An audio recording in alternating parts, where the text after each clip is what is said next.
Degree pass প্রথম বর্ষের শিক্ষার্থীরা, তোমাদেরকে জানাচ্ছি অনেক অনেক শুভেচ্ছা। আমি সাদিয়া আলম চৌধুরী, প্রভাষক রসায়ন বিভাগ। আমি আজকে তোমাদের রসায়ন প্রথম পত্র ভৌত রসায়নের ক্লাস শুরু করব। আজকে আমরা ভৌত রসায়নের প্রথম যে চ্যাপ্টারটি এগ্রিগেশন স্টেট অফ ম্যাটার অর্থাৎ পদার্থের পুঞ্জীভূত অবস্থা, এই চ্যাপ্টারটা প্রথম চ্যাপ্টারটা থেকেই আমরা শুরু করব। আমাদের চ্যাপ্টারের নাম হচ্ছে পদার্থের পুঞ্জীভূত অবস্থা বা এগ্রিগেশন স্টেট অফ ম্যাটার।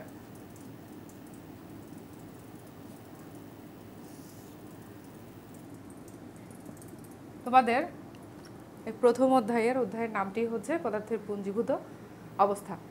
এটা আসলে এই চ্যাপ্টারটি যেটা সম্পর্কে আলোচনা করা হয়েছে সেটা হচ্ছে পদার্থের বিভিন্ন অবস্থা সম্পর্কে, বা পদার্থের এই যে অবস্থা ভেদ, সেই অবস্থা ভেদগুলো কেন হচ্ছে সেগুলো তোমরা এই সম্পর্কে তোমরা অনেক কিছুই পড়ে এসছো উচ্চ মাধ্যমিকে। তো এখানে আমরা আরও উচ্চ মাধ্যমিকের ওই অংশগুলোও থাকবে, পাশাপাশি আরও কিছু বিস্তারিত থাকবে। আমরা সেই জিনিসগুলো আমরা আলোচনা করব। প্রথমে আসি আমরা, পদার্থ আসলে কি? পদার্থ হলো আমাদের এই বিশ্বব্রহ্মাণ্ডের যা কিছুই নিয়ে আমাদের এই পৃথিবীর বস্তু জগৎ গঠিত, তাকে আমরা পদার্থ বলি। তো পদার্থের কিছু বৈশিষ্ট্য থাকে, তার অবস্থান থাকবে, সে একটা স্থান দখল করবে, তাকে অবস্থান সরানো হলে বল প্রয়োগে বাধার সৃষ্টি করবে। কি বললাম? পদার্থের তার একটা নির্দিষ্ট অবস্থান থাকবে, নির্দিষ্ট স্থান দখল করবে, সে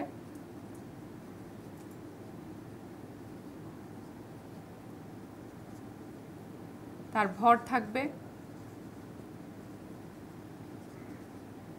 এবং বল প্রয়োগ করা হলে সে বাধার সৃষ্টি করবে। তো মোটামুটি আমরা এসব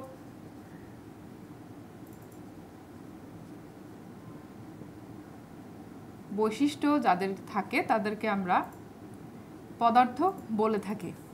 পদার্থের অবস্থা ভেদ,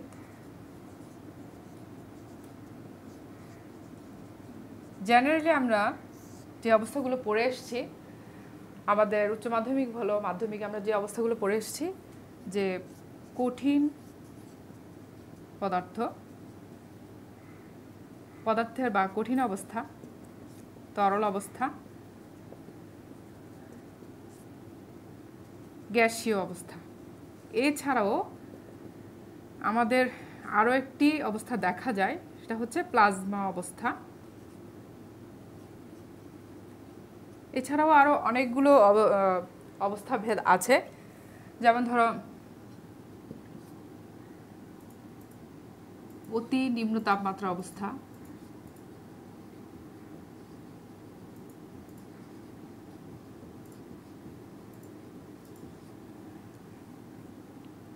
উচ্চ শক্তি অবস্থা,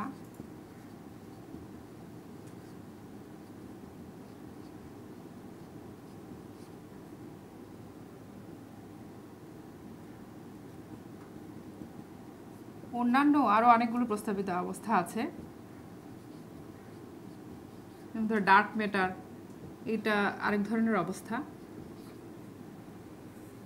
তো এই যে পদার্থের অবস্থা ভেদের কারণ, সেই পদার্থের অবস্থা ভেদ আসলে এই যে আমরা পদার্থের পুঞ্জীভূত অবস্থা, যে state of aggregation of matter পড়েছি, সেই পুঞ্জীভূত অবস্থা থেকে তার বিভিন্ন অবস্থায় যাওয়ার কারণেই কিন্তু আবার পদার্থের এই বিভিন্ন অবস্থাভেদ আমরা দেখতে পাই। তো পদার্থের যে অবস্থাভেদ বা ট্রান্সফরমেশন আমরা দেখব, সেটা দেখার আগে আমরা একটু বিভিন্ন পদার্থ সম্পর্কে আমরা একটু আলোচনা করি। আমাদের কিছু ভিন্নধর্মী অবস্থা আছে, যেগুলো নিয়ে আমাদের আলোচনা আছে আমাদের বইয়ে বা আমাদের সিলেবাসে, আমাদের পরীক্ষায়ও আসে। তো আমরা সেই জিনিসগুলো নিয়ে আলোচনা করার পরে আমরা সেই পদার্থের যে ট্রান্সফরমেশন স্টেট, কঠিন থেকে তরল, কেন তরল থেকে সে গ্যাসীয় হচ্ছে সেই আলোচনায় আমরা যাব। তো প্রথমে আসি আমরা যে কঠিন পদার্থ আমরা সবাই জানি কঠিন পদার্থ কোনগুলো সলিড যে কোনো জিনিস যে কঠিন পদার্থের নির্দিষ্ট আকৃতি থাকবে আয়তন থাকবে আবার তরল পদার্থ হচ্ছে তার নির্দিষ্ট আকৃতি নেই কিন্তু সে আয়তন দখল করে আর গ্যাসীয় অবস্থা তার নির্দিষ্ট আয়তন বা আকৃতি কোনোটাই থাকবে না। এখন আমরা এই যে প্লাজমা অবস্থা বা আমরা আরও কয়েকটা অবস্থা নিয়ে আলোচনা করব। সেরকম একটি অবস্থা হচ্ছে প্লাজমা অবস্থায় তোমার গ্যাসীয় পদার্থের মতো আয়তন বা আকৃতি থাকে না। আমাদের কিছু অবস্থা আমরা আলোচনা করি। তরল স্ফটিক অবস্থা অর্থাৎ এই বেসিক তিনটা অবস্থার মাঝামাঝি অবস্থানে কিছু অবস্থা সম্পর্কে আমরা এখানে একটু আলোচনা করব। তরল স্ফটিক অবস্থা লিকুইড ক্রিস্টাল স্টেট। কিছু কিছু জৈব ক্রিস্টালাকার পদার্থ আছে জৈব ক্যালাসাকার পদার্থ আছে যাদেরকে তুমি যদি তাপ প্রয়োগ করো তারা স্বচ্ছ তরলে সরাসরি রূপান্তরিত না হয়ে তারা অস্বচ্ছ একটা তরলে রূপান্তরিত হয়। কি বললাম যে কিছু কিছু জৈব ক্যালাসাকার পদার্থ আছে যারা তাপ প্রয়োগ করলে সরাসরি স্বচ্ছ তরলে রূপান্তরিত না হয়ে আমি ধরো এটা একটা ক্যালাস জৈব ক্যালাস সে ক্যালাসকে আমি তাপ প্রয়োগ করলাম সে হওয়ার কথা ছিল একটা স্বচ্ছ তরল। আমরা যদি কঠিন একটা পদার্থকে তাপ প্রয়োগ করি সে হয়ে যায় কি তরল। এখানে হওয়ার কথা ছিল একটা স্বচ্ছ তরল কিন্তু সেটা না হয়ে দেখা যাচ্ছে সে স্বচ্ছ তরলে রূপান্তরিত না হয়ে সে মাঝামাঝি একটা অস্বচ্ছ তরলে রূপান্তরিত হচ্ছে। এই যে এই অবস্থাটা এটাকেই বলা হচ্ছে কি তরল স্ফটিক অবস্থা লিকুইড ক্রিস্টাল স্টেট। এখন এই তরল স্ফটিক অবস্থার তোমার কিছু বৈশিষ্ট্য আছে যে কেন এটাকে আমরা তরল স্ফটিক অবস্থা বলছি। কারণ এটার হচ্ছে তরল পদার্থের মতো এটার প্রবাহী ধর্ম আছে এটা ফ্লুইডিটি ধর্ম আছে এটার পৃষ্ঠ তল টান ধর্ম আছে সারফেস টেনশন আছে আবার কঠিন পদার্থের মতো তার দৃঢ়তা আছে। তারপর যে আলোকধর্মী বৈশিষ্ট্যগুলো কঠিন পদার্থের থাকে সেই বৈশিষ্ট্যগুলো তার মধ্যে দেখা দেয়। অর্থাৎ একদম সলিড কঠিন এবং সলিড লিকুইডের মাঝামাঝি একটা অবস্থানে সে অবস্থান করে। তাহলে দুটো ধর্ম প্রবাহী ধর্ম পৃষ্ঠতল টান ধর্ম এবং দৃঢ়তা বা আলোকধর্মী ধর্ম থাকে। তো এই তরল স্ফটিক অবস্থার যে বৈশিষ্ট্যগুলো সেটা হচ্ছে এদের একটা পোলার এদের এইসব যৌগের অণুর প্রান্তে একটা পোলার প্রান্ত থাকে একটা পোলার গ্রুপ থাকে যেমন ধরো নাইট্রো গ্রুপ সায়ানো গ্রুপ এই গ্রুপগুলো থাকে ঠিক আছে। এরপর তাদের একটা বেনজিনের বলয় বা এই ধরনের চ্যাপ্টাকৃতির একটা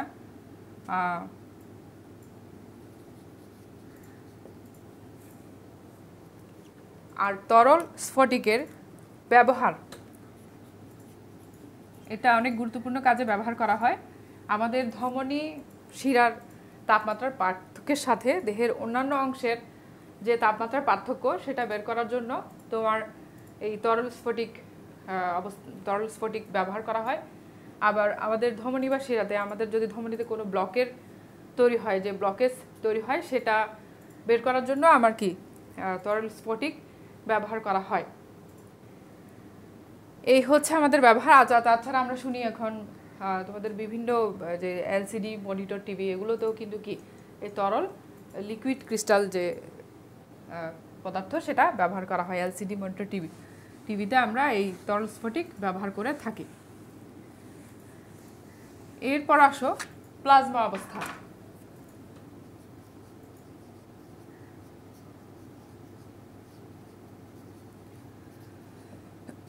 প্লাজমা অবস্থা হচ্ছে পদার্থের সবচেয়ে শক্তিশালী একটা পদার্থের সর্বোচ্চ শক্তি সম্পন্ন একটা অবস্থা পদার্থের সর্বোচ্চ শক্তিসম্পন্ন অবস্থা।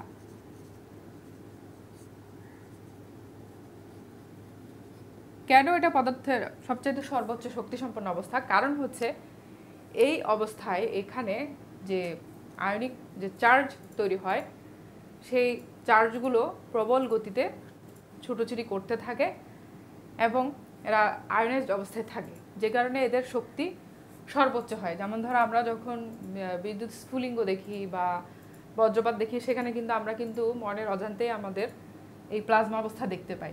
এখানে কিন্তু আমাদের বিদ্যুৎ স্ফুলিঙ্গে যেরকম আয়নাইজড থাকে, আয়নগুলো যখন চার্জিত থাকে তখন তাদের মধ্যে কি থাকে, তাদের তড়িৎ পরিবাহী ধর্মও থাকে, তারা একটা চৌম্বক ক্ষেত্র সৃষ্টি করে, শক্তিশালী চৌম্বক ক্ষেত্র, তড়িৎ পরিবাহী শক্তিশালী চৌম্বক ক্ষেত্র সৃষ্টি করে।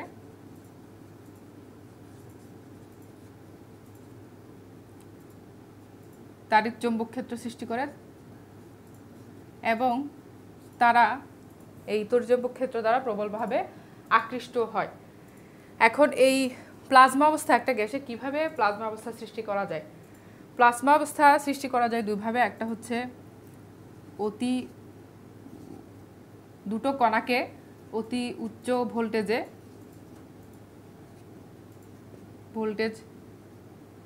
ভোল্টেজে রেখে, আর দ্বিতীয় যেটা প্রসেস সেটা হচ্ছে অতি উচ্চ তাপমাত্রায় গ্যাসকে চালনা করলে।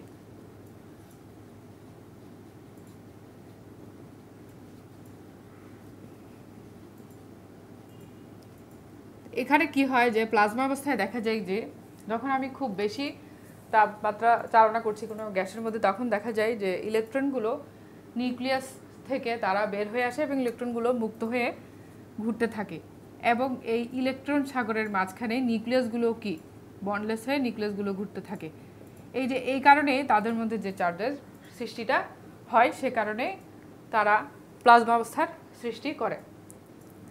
এছাড়াও আরও অনেকগুলো অবস্থা আছে, যেমন ধরো অতি প্রবাহী অবস্থা বা সুপারফ্লুইড স্টেজ বলা হয়। সুপারফ্লুইড কিছু পদার্থ থাকে, অতি প্রবাহী পদার্থ, যেটাকে আমরা সুপারফ্লুইড বলি। অতি প্রবাহী পদার্থ বলার কারণ হচ্ছে এটা হচ্ছে লিকুইড স্টেজের বলা হচ্ছে একটা দ্বিতীয় তরল অবস্থা। কারণ হচ্ছে পরম শূন্য তাপমাত্রার কাছাকাছি দেখা যায় যে কিছু কিছু তরল পদার্থ যাদের প্রবাহী ধর্ম এত বেশি হয়ে যায় যে তাদের মধ্যে কোনো সান্দ্রতা থাকে না, তারা এন্ডলেসভাবে তারা কি করতে পারে, ফ্লো করতে পারে, তাদের মধ্যে কোনো ধরনের কি থাকে না, সান্দ্রতা কাজ করে না। এই ধরনের পদার্থগুলোকে বলা হয় অতিপ্রবাহী। যেমন ধরো হিলিয়ামের ক্ষেত্রে এই ধরনের সুপার ফ্লুইডিটি দেখা যায়। তো এই সুপার ফ্লুইড পদার্থগুলো দেখা যায় কি পাত্র উপচে পড়তে চায়। আচ্ছা, আরও একটা অবস্থার কথা আমরা দেখি, সেটা হচ্ছে বোজ-আইনস্টাইন অবস্থা।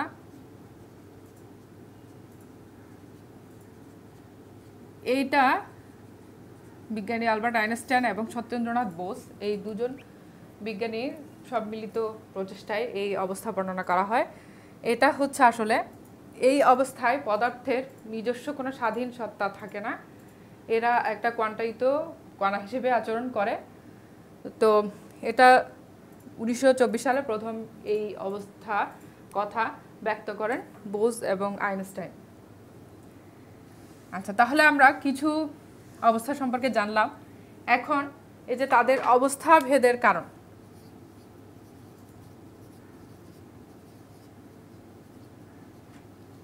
অবস্থা ভেদের কারণ হচ্ছে এই যে পদার্থের ভিতরে অণুগুলো যে পুঞ্জীভূত অবস্থায় থাকতে চায়, এটা হচ্ছে তার আন্তঃআণবিক আকর্ষণের কারণে, এটা হচ্ছে আন্তঃআণবিক শক্তির কারণে বা আন্তঃআণবিক আকর্ষণের কারণে।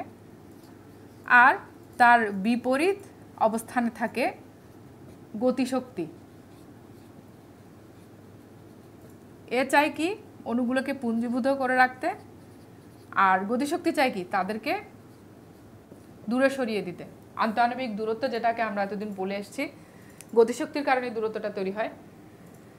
যে তার আন্তঃআণবিক শক্তির বিপরীত হচ্ছে গতিশক্তি, যেটা তাকে কি করে দেয়, সেপারেট করে দেয়। এটা এগ্রিগেট করতে চায়, সেটা কি সেপারেট করতে চায় গতিশক্তি। তাহলে আন্তঃআণবিক এই শক্তি, এখানে আরও একটা গতীয় স্বাতন্ত্র মাত্রা, আরও একটা ফ্যাক্টর কাজ করে, গতীয় স্বাতন্ত্র মাত্রা। এই ফ্যাক্টরগুলোর উপরই তোমার পদার্থ কখন কি অবস্থায় থাকবে সেটা নির্ভর করে। কিভাবে? যখন কঠিন, এই গতীয় স্বাতন্ত্র মাত্রা 3 ধরনের হয়, সেটা হচ্ছে স্থানান্তর গতি,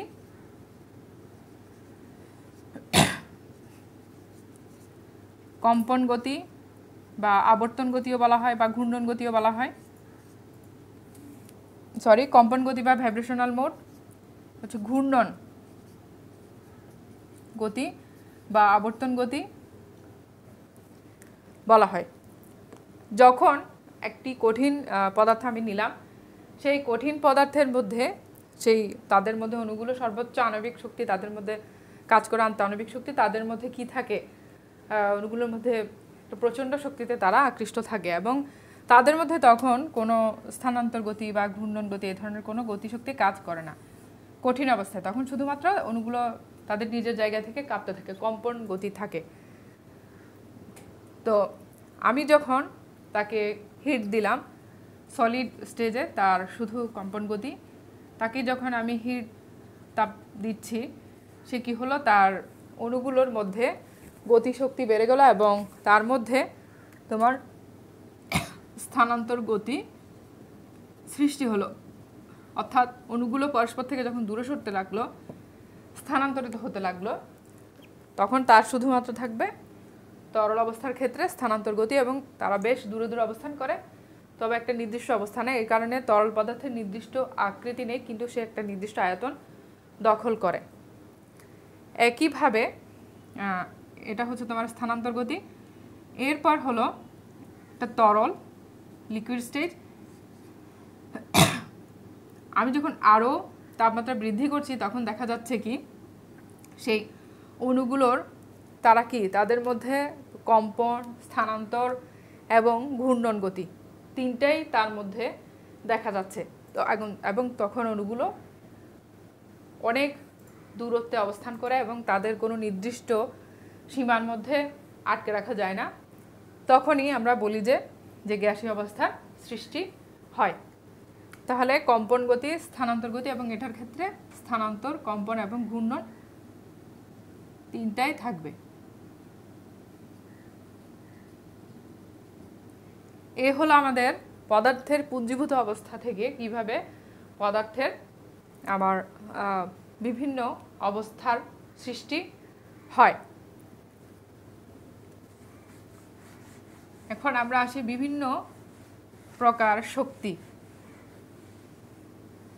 প্রত্যেক পদার্থে কোনো না কোনো শক্তি নিহিত থাকে। এই শক্তিগুলোকে আমরা কিছু শক্তির সাথে আগে থেকেই পরিচিত, যেমন আমরা যেগুলো পড়ে এসেছি, বিভিন্ন প্রকার শক্তি, স্থিতিশক্তি, গতিশক্তি। তো এর সাথে আরও কিছু আমরা এখানে অ্যাড করব। স্থিতিশক্তি সম্পর্কে আমরা অনেক কিছু পড়েছি। গতিশক্তি, এরপর আসো কম্পন গতিশক্তি, কম্পন শক্তি, আবর্তন শক্তি,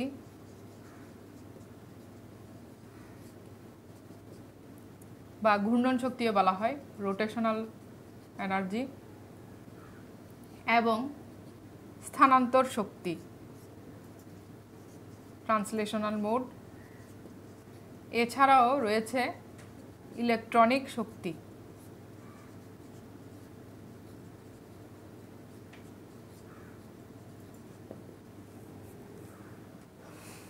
স্থিতিশক্তি, আমরা সবাই স্থিতিশক্তির সাথে পরিচিত, যে কোনো একটা বস্তু তার স্থির অবস্থায় থাকা অবস্থায় তার মধ্যে যে শক্তি নিহিত থাকে সেটাকে আমরা স্থিতিশক্তি বলি। তো অ্যাম্বরের কোনো বস্তু যদি এইচ উচ্চতায় অবস্থিত থাকে, তাহলে তার স্থিতিশক্তি হবে mgh। এটা আমাদের খুব পরিচিত একটা সূত্র।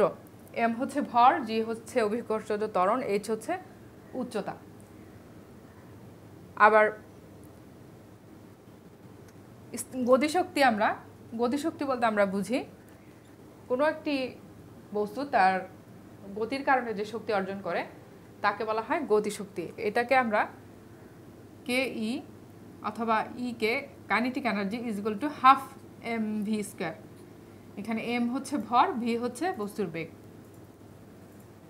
তো একইভাবে আমরা আমাদের যে কম্পন শক্তিতে আমরা পরে আসছি। স্থানান্তর শক্তি আমরা যদি দেখাই, স্থানান্তর শক্তি হচ্ছে একটি বস্তুকে এক জায়গা থেকে আরেক জায়গায় স্থানান্তরিত করার জন্য আমাদের যে শক্তি প্রয়োজন হয় সেটাকে আমি বলছি স্থানান্তর শক্তি। সেই স্থানান্তর শক্তিকে আমি যদি ই ট্রান্সলেশনাল মানে হচ্ছে স্থানান্তর, ই ট্রান্সলেশনাল ইজ ইকুয়াল টু আমি একটি বস্তুকে স্থানান্তরিত করতে, অর্থাৎ একটা জায়গা থেকে আরেকটা জায়গায় নিয়ে যেতে যে শক্তিটা খরচ হচ্ছে সেটাই হচ্ছে কি ট্রান্সলেশনাল বা স্থানান্তর শক্তি, K is equal to half M V square. এখন ঘূর্ণন শক্তি, কোন একটা বস্তু সে ঘুরতে ঘুরতে যতটুকু এই ধরে একটা সার্কেলটা সে রোটেট করতে করতে সে এই অবস্থান থেকে x1 অবস্থান থেকে সে x2 অবস্থানে গেল, তাহলে এই যে তার রোটেশন হতে হতে তার যে শক্তির পরিবর্তন হলো সেটা হচ্ছে কি ঘূর্ণন শক্তি। তো এখানে E rotational is equal to half I omega square. এখানে আই হচ্ছে জড়তার ভ্রামক, ওমেগা হচ্ছে কৌণিক বেগ। আই হচ্ছে জড়তার ভ্রামক, ওমেগা হচ্ছে কৌণিক বেগ। ভ্রামক, ওমেগা কৌণিক বেগ। এরপর হচ্ছে তোমার কম্পন শক্তি, এটা হচ্ছে E vibrational is equal to mu square. এখানে মিউ হচ্ছে রিডিউসড মাস, হ্রাসকৃত লঘুকৃত ভর, এটাকে লঘুকৃত ভর বলা হয়। এটা সমান হচ্ছে m1, যদি দুটো বস্তুর ক্ষেত্রে আমরা চিন্তা করি m1 m2 m1 plus m2, দুটো কণার ভর যদি m1 m2 হয় তাহলে যে সূত্রটা ইউ সমান হচ্ছে কি m1 m2 divided by m1 plus m2, আর আই তো জড়তার ভ্রামক। ইলেকট্রনিক শক্তি, তোমার একাধিক নিউক্লিয়াসের তাদের প্রভাবের কারণে যদি কোনো ইলেকট্রনের শক্তির পরিবর্তন হয় তখন আমরা এটাকে বলি ইলেকট্রনিক শক্তি। ধরো কোনো একটা ইলেকট্রন সে তার শক্তিস্তরের তুলনায় তার শক্তি বেশি, তখন সে কি করবে, সে নিম্ন শক্তিস্তর থেকে সে উচ্চ শক্তিস্তরে গমন করবে। তো এই যে তখন যে শক্তির বিকিরণটা হয় সেটাকে আমরা বলি কি বিকিরণ বর্ণালী। আর যদি ইলেকট্রন শক্তি হারায় তখন সে উচ্চ শক্তিস্তর থেকে নিম্ন শক্তিস্তরে গমন করে, তখন আমরা তাকে বলি শোষণ বর্ণালী।